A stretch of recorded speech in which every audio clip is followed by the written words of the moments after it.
a football player, so I allow gravity to help me get a big sound. So, and of course, without tension.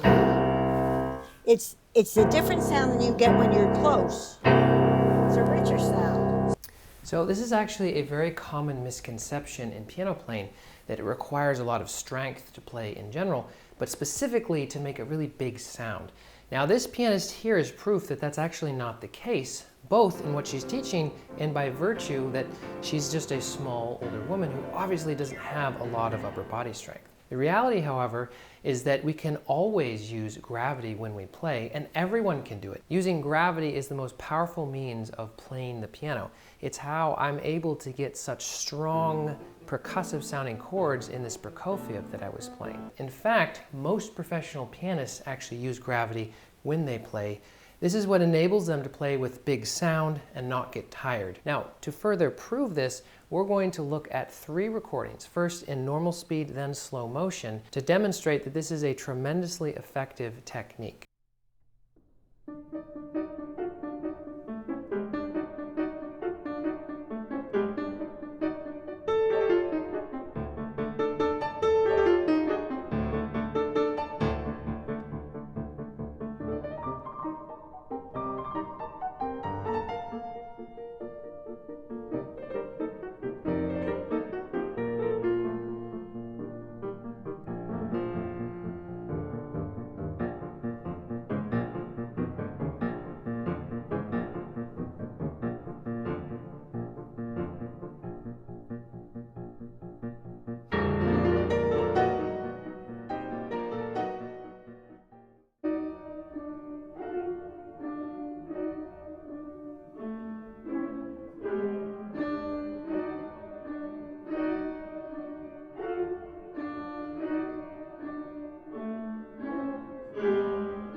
All right, so I hope you enjoyed those examples. If you have any questions, put them down below.